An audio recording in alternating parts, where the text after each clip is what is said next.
some reason I can't get this.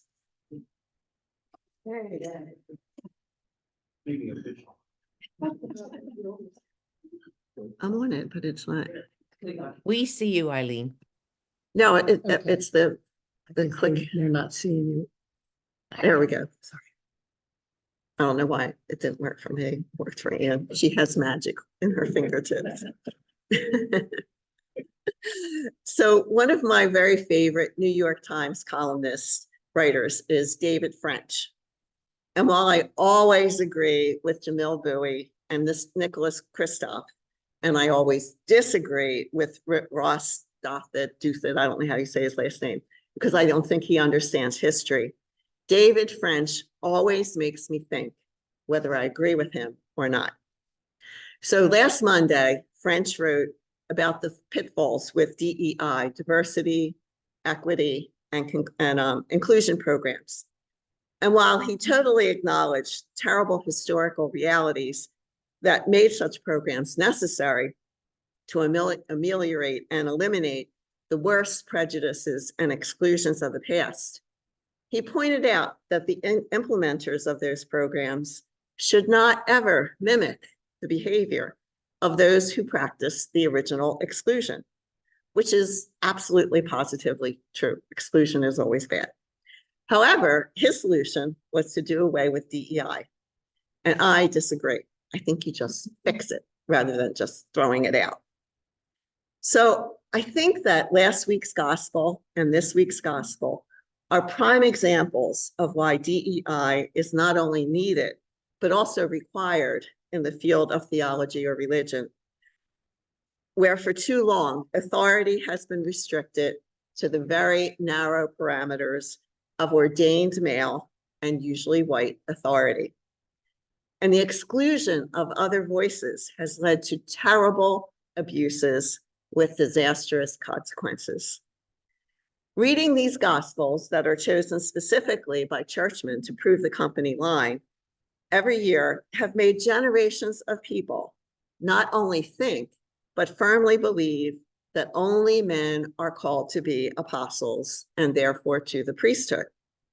Only they have the authority to speak for God, as if anyone has the authority to speak for God. These two gospels serve as a counterpoint to Paul's letters to the Romans, which I've mentioned is a primary source. I've mentioned that before, unlike the gospels, which were written generations after Jesus died by people who really didn't know him.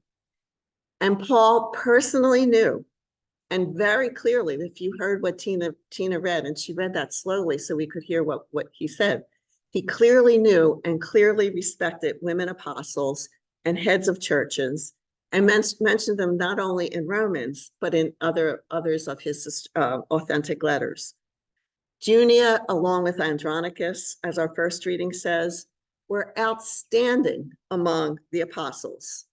Not Peter, not any one of the esteemed 12, but those two. The church in Rome would not exist without Priscilla and her husband Aquila, who are mentioned a total of 6 times in Scripture. And Paul refers to Phoebe as a deacon, the same term that he uses to refer to himself.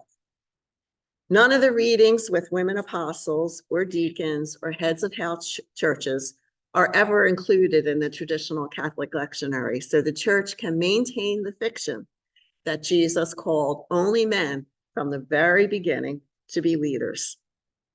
So consequently, the ideas, the visions, and the opinions of half of the population of the church, ideas that might have changed the course of history and made the world a better place, have been lost or suppressed.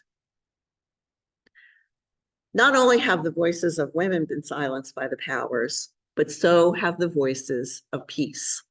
And I think it's timely to speak about peace. One of the things that I've learned in writing my book for the last how many years, and my publisher is in India, so whenever she gets around to it. One of the things that I've learned is that people will repeatedly tell me that I'm wrong to demote saints who behave the way they did, because everyone at the time behaved that way, as if I should have overlooked and excuse the overtly bad behavior recognized by the people at the time of those a very imperfect church declared redeemed and holy. And the fact is that just in modern times, in times of the past, not everybody bought into war and violence as a solution to problems. In fact, there were always those who raised their hand and said, "Excuse me," but their butts were, and that's B-U-T-S, not the other one, were too often silenced. So in honoring violent men like Athanasius and Cyril of Alexandria, or Thomas More, much to the chagrin, I'm sure, of a lot of people, or violent women like Joan of Arc, instead of honoring them with a saint's halo, those who lived exemplary lives outside of the institutional paradigm were excommunicated or ignored because their view did not mesh with or even contradicted the dominant one, which supported the imposition of Christianity upon all the people of the world, sometimes, or maybe too often, through the use of physical and spiritual violence. As the saints of the Crusades, the Inquisition, and the invasion of the Americans were receiving their halos, the voices of pacifists, and also, unfortunately, declared heretics, like John Wycliffe, Erasmus, and John Huss got lost in the clamor of militant Christendom. Their words and behavior were quite exemplary, unlike Thomas More, who, as Lord Chancellor of England, had 4 heretics executed, while his conscience reigned supreme. The consciences of others who had different opinions were suspect and needed to be eliminated. Wycliffe taught that rulers who engage in war lack grace, charity, and justice. As Huss knelt to pray before being set afire by the churchmen who declared him a heretic without proving their charges, he asked God to bless the men who issued his writ of execution. Unlike his fellow churchmen whose feet rushed to shed the blood of innocent heretics and unbelievers, Erasmus of Rotterdam tried mightily to foster goodwill and diffuse potential conflicts. In fact, he said to the Pope, "So the priests want to get married, let them get married. So the laity wants to drink out of the cup, let them drink out of the cup." Guess what didn't happen? Erasmus repudiated the commonly trod pathways of desolation and destruction, insisting that even in a just war, terrible and unacceptable things happen to ordinary people on both sides of the battle. In his book, The Complaint of Peace, Erasmus wrote, "If there is any human activity that should be approached with caution, or rather to be avoided by all possible means, resisted and shunned, that act is war. There is nothing more wicked, more disastrous, more destructive, more hateful, and more unworthy of a Christian." This in the 15th century. Women prophets of peace also received short shrift, of course. In a prevailing worldview that saw heretics and Jews as the agents of destruction and God as a vengeful warrior demanding purity of belief, Julian of Norwich saw God as a mother, giving birth to a good world where all manners of things will be well. Do not let your heart be troubled, in other words. Hildegard of Bingen believed that the earth was filled with the cosmic force of good, and that it was enfolded in greenness and in life, rather than being the realm of Satan. In this world, all natural things are sacred: animals, trees, plants, and grass. Nature did not need to be conquered. It just needed to be respected. In her final theological work, Hildegard portrayed the personification of divine love as a strong woman with a band of gold around her head, announcing, "I am the supreme and fiery force that sets all living sparks. I have ordered the cosmos rightly.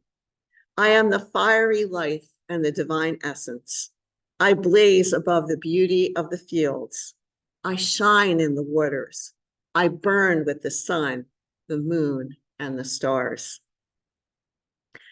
And so imagine, my friends, imagine what the world might have looked like if the church and the world had listened to the voices of Wycliffe, Huss, Erasmus, Julian, and Hildegard, and the many others who were just like them, instead of to the canonized warmongers and the power-hungry popes. Just imagine. Imagine if all the Christian denominations, including Catholicism, had followed the Quakers and the Mennonites and the Church of the Brethren along the road to pacifism and justice, instead of regarding them as heretics.